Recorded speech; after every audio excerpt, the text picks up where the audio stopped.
माध्यमाने मी धन्यवाद देतो आणि तमाम मराठी जनांना आणि त्याच्यामध्ये खास करून मुंबई आणि महाराष्ट्रामध्ये मराठींसोबत इतर भाषिक सुद्धा जे गुण्यागोविंदाने नांदतायत त्यांनी सुद्धा मला सांगितलं की ये किया आपने बहुत अच्छा किया, तर त्या सगळ्यांना मी मनापासून धन्यवाद देतोय. पण मराठीसाठी लढणाऱ्यांची तुलना भाजपचे नेते परेलगामचे भाजपकडून काही विशिष्ट लोक आहेत की मराठी त्यांच्या बुडाला आग लागणं स्वाभाविक आहे, कारण भाजपचं राजकारणच तोडाफोडा आणि राज्य करा असं आहे.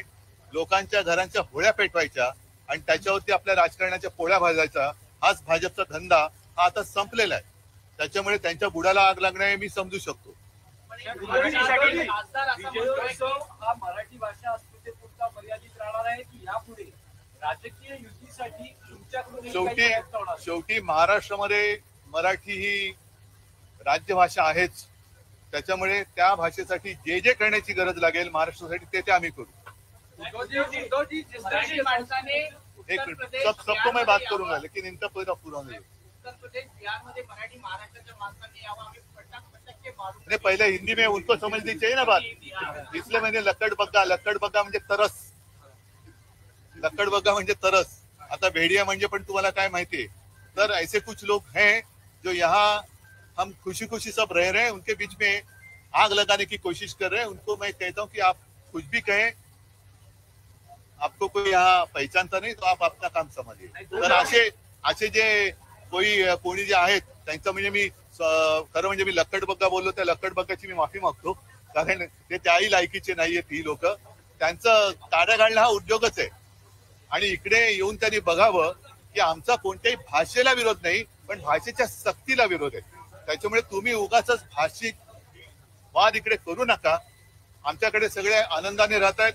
अगदी सांगायचं झालं, आम्ही आता आतमध्ये बोलत बसलो होतो, माझ्या आमदारांशी मी बोलत होतो, तर शिवसेना आणि शिवसैनिक हे रक्तदान शिबिर असेल, अँब्युलन्स सेवा असेल, इतर काही सेवा असेल, सुविधा, इकडे आम्ही जातपात धर्म न बघता या गोष्टी करत आलोय. तर त्याच्यामुळे हे सगळे जे काही बाहेरची लोक आहेत हे इकडे आग लावण्याचा प्रयत्न करतात. त्यांनी त्यांचं घर बघावं, त्यांचा पक्ष जो मेलेला आहे तो पक्ष जिवंत होतोय का बघावं. मराठीसाठी लढणाऱ्यांची तुलना आशिष शेलार भाजपचे नेते हे पहलगाम मधील दहशतवादी हल्ल्यात आतंकमध्ये त्यांच्याशी करतात. हे मला असं वाटतं हेच महाराष्ट्राचे आणि मराठीचे मारेकरी आहेत, जे मराठी माणसाची, जो मराठी माणूस न्याय हक्कासाठी आपल्या घरामध्ये आंदोलन करतो किंवा आंदोलन करण्याची ज्याच्यावरती वेळ आणतायत, आणि त्यांची तुलना जे कोणी भाजपवाले पहलगाम मधल्या अतिरेक्यांशी करतायत, हे म्हणजे मराठी माणसाचे आणि मराठी भाषेचे मारेकरी आहेत. आणि या मारेकऱ्यांना मराठी माणसाने आता ओळखलं पाहिजे. मराठी भाषेचे मारेकरी आहेत.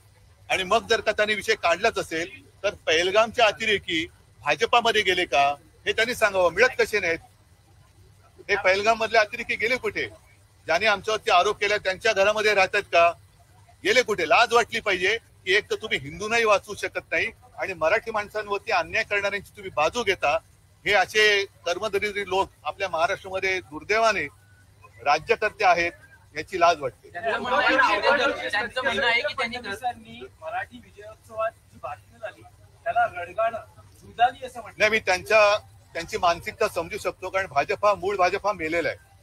त्याचाच खून या लोकांनी केलाय. आणि त्यांचं जे काय रुदाली चालू आहे, रुदाली हा सुद्धा हिंदी शब्द आहे. त्याच्यामुळे ते जे काय ऊर बडवायला त्यांनी बाहेरच्या पक्षातले, अगदी आमच्या पक्षातले सुद्धा ऊर बडवे घेतलेत, काँग्रेसचे ऊर बडवे घेतलेत, राष्ट्रवादीतले सगळे देशभर इतर पक्षातले ऊर बडवे घेतलेत. कारण